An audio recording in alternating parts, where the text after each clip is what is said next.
दोस्तों फिर से आपका स्वागत है हमारे चैनल पे। तो समझते हैं 12 का 1.5 का पहला क्वेश्चन। दोस्तों यहाँ पे क्वेश्चन 1 कह रहा है कि express the following circuit in symbolical form and right it's input output table. दोस्तों ये सर्किट देखे राइट, इस सर्किट में है ना एक सीरीज में S1 लगा के मतलब कुछ ना कुछ लगा के बल्ब लगाऊंगे या कुछ भी, ठीक है। और यहाँ पे इसके ठीक नीचे पैरेलल में है ना S2 और S3 है, ये स्विच है दोस्तों। तो देखिएगा इस स्विच में कुछ जुड़ा भी होगा ना राइट। अब देखिए ये S1 है ना जो सीरीज में, इसको हम S1 को P मानते हैं, S2 को Q मानते हैं और S3 को हम R मानते हैं। माय डियर फ्रेंड्स यहाँ पे हमने लिखा है सर्किट निकालने के बाद आपको लेट लिखना है P। तो पहला जो S1 है 1 के लिए आपको P लिखना है, स्विच S1 इज क्लोज्ड। फिर है ना S2 2 के लिए लिखना है Q और यहाँ पे लिखना है आपको स्विच S2 इज क्लोज्ड। फिर S3 के लिए R लिखना है दोस्तों और उसके लिए आपको लिखना है स्विच S3 इज क्लोज्ड। फिर हमें एक्सप्रेस भी करना पड़ेगा, तो आपको लिखना पड़ेगा this circuit can be express as. अब देखिए दोस्तों यहाँ पे है ना पहला वाला, देखिए पैरेलल मतलब इस तरह होता है और सीरीज मतलब एक ही साथ, राइट। तो देखिए दोस्तों पैरेलल मतलब ऐसा। तो यहाँ पे बोला गया है कि जो हमने S1 स्विच है पहला कौन सा S1, इसको हमने P माना बराबर। और जब पैरेलल रहता है पैरेलल के हम और लिखते हैं और सीरीज के लिए हम एंड लिखते हैं। दोस्तों याद रखना पैरेलल के हम क्या लिखते हैं और सीरीज के लिए एंड लिखते हैं। तो यहाँ पे देखिएगा P, हम S1 मतलब P लिखा बराबर, S1 मतलब ये है, S1 मतलब P बराबर है। लेकिन पैरेलल है ये वाला, ये दोनों जो पैरेलल है इसलिए हमने और लिखा। फिर यहाँ पे देखो ये दोनों सीरीज में है, तो S2 के लिए हमने क्या माना Q, S2 के लिए हमने Q माना और यहाँ पे सीरीज में है इसलिए हमने क्या माना एंड। ये दोनों सीरीज में है ना, तो पहले ये Q लिखा, फिर है ये सीरीज में इसलिए एंड लिखा, फिर S3 के लिए R लिखा। इस तरह लिखते हैं दोस्तों। लेकिन हमें है ना इनपुट आउटपुट टेबल बनाना है, लेकिन इसमें वैल्यू 3 है और 3 के लिए कैसा हम नंबर यहाँ पे लिखेंगे वो मैं आपको बताता हूँ। देखिएगा 2n है, 2n है, तो n मतलब 3, देखो 1 2 3 P Q R ऐसे 3 वैल्यूज है बराबर।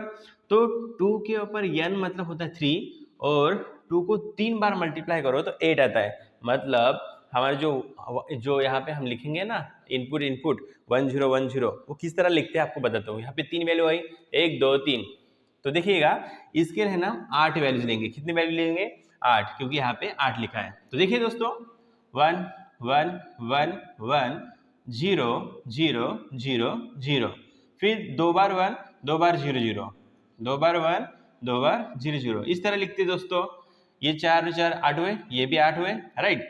अब देखिएगा यहाँ पे 1 0 1 0 1 0 1 0। अब देखते हैं दोस्तों यहाँ पे Q एंड R है। क्या है दोस्तों Q एंड R, इसके लिए हम कैसे लिखते देखिएगा। पहले हम पकड़ेंगे Q को, फिर एंड करना है R के साथ। याद रखना एंड के लिए कंडीशन है जब 1 1 रहा तभी क्या होता है 1, 1 1 रहा तभी क्या होता है 1। तो देखते हैं इन दोनों के लिए Q एंड R। तो Q एंड R 1 1 है 1, 1 0 है तो 0, 0 1 है तो 0, 0 0 है तो 0, 1 1 है तो 1 और 1 0 है तो 0, 0 1 है तो 0, 0 0 है तो 0। दोस्तों जहाँ पे 1 1 होगा ना उसके लिए आप 1 लिखोगे बराबर है Q एंड R के लिए। अब देखते हैं दोस्तों ये P और ये वाला जो ब्रैकेट है ना ये वाला है, तो मतलब इसके साथ और इसके साथ। पहला क्या है P के साथ और लिखना है और ये वाला ब्रैकेट दिख रहा है दोस्तों। तो माय डियर फ्रेंड्स और के लिए है ना जब 1 1 होगा तो 1 होता है, 1 0 भी होगा तो 1 होता है और 0 1 भी होगा तो 1 होता है। इसके लिए और के लिए देखते हैं यहाँ पे P और ये वाला ब्रैकेट, ठीक है। तो 1 1 है 1 आएगा, 1 0 है तो 1 आएगा, 1 0 है 1 आएगा, 1 0 है 1 आएगा, 0 1 है 1 आएगा, 0 0 है 0, 0 0 है 0, 0 0 है 0। इस तरह दोस्तों ट्रूथ टेबल को हम सॉल्व करते हैं। तो लिखना है तो आप स्क्रीनशॉट निकाल सकते हो, निकाल लीजिएगा। देखते हैं अगला क्वेश्चन। तो देखते हैं दोस्तों अगला क्वेश्चन। दोस्तों यहाँ पे कैसा है, दूसरा जो क्वेश्चन है सेम है, सर्किट है, लेकिन इसका इनपुट आउटपुट टेबल निकालने से पहले आप डायग्राम को देखो, इसमें कुछ चेंजेस है। S1 S2 सीरीज में है, S1 S2 सीरीज में है। तो दोस्तों यहाँ पे देखिएगा ये दोनों है ना सीरीज में है तो एंड लगाएंगे, फिर इसके साथ ये पैरेलल है तो हम क्या लगाएंगे और लगाएंगे। तो देखिए दोस्तों इसको हम दोबारा बताते हैं कि S1 को हमने P माना, S2 को Q माना। Switch S1 is close, switch S2 is close, Q के लिए लिखा, P के लिए S1 और Q के लिए S2।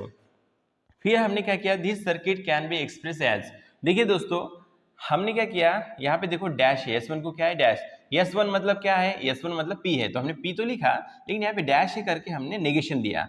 फिर ये सीरीज में है तो हमने एंड लगाया, सीरीज में रहा तो एंड लगाते, पैरेलल के लिए और लगाते, राइट।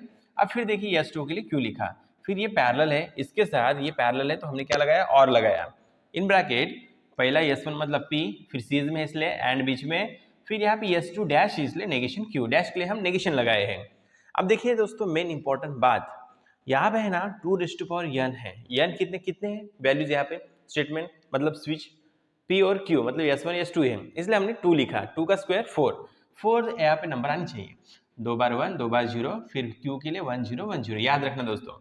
अब P का क्या करना है, नेगेशन मतलब 1 का 0, 1 का 0, 0 का 1, 0 का 1, फिर नेगेशन Q करना है, Q का देखते उल्टा, 1 का 0, 0 का 1, 1 का देखिए दोस्तों अच्छे से 0 और 0 का 1 उल्टा करना है, राइट। देखिए 1 का 0, 0 का 1, 1 का 0 और 0 का 1। अब देखिएगा नेगेशन ये वाला P और एंड Q, एंड में 1 1 रहा तो 1 होता है, 0 1 रहा तो 0 होता है, और 1 0 रहा तो 0 होता है, 1 1 1 होता है, याद रखना दोस्तों। अब देखिएगा नेगेशन P और एंड क्या है Q, तो ये दोनों नेगेशन P और ये Q, इन दोनों को हम सिलेक्ट करते हैं, राइट, नेगेशन P और एंड Q। तो देखिएगा 1 0 रहा तो अच्छे से याद रखना दोस्तों, हम क्या कर रहे हैं, 1 0 रहा तो 0, 0 0 रहा तो 0, 1 1 रहा तो एंड में 1 1 रहा, एंड में 1 1 रहा तभी 1 होता है, तो यहाँ पे 1 1 है तो हम क्या लिखेंगे दोस्तों, 1 लिखेंगे, क्या लिखेंगे 1 लिखेंगे, 0 1 रहा तो 0। अब देखिएगा ये वाला, इसके लिए क्या सिलेक्ट करना है हमें, P और कौन सा नेगेशन Q, ये दोनों P और नेगेशन Q एंड ही करना है, याद रखना दोस्तों।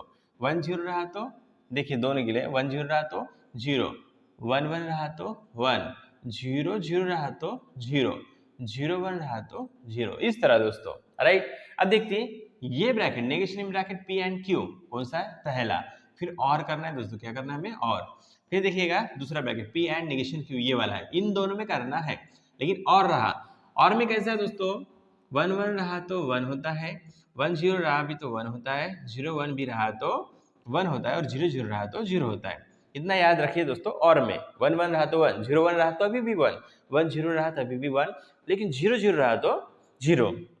देखिए दोस्तों पहला इसका वैल्यूज इन दोनों में 0 0 रहा तो 0 लिखते हैं, 0 1 रहा तो 1 लिखते हैं, इसका वैल्यू 1 0 रहा तो 1 लिखते हैं, और 0 0 रहा तो 0 लिखते हैं। आपको स्क्रीनशॉट निकालना है तो आप निकाल सकती हैं। मिलते हैं नेक्स्ट वीडियो में, धन्यवाद।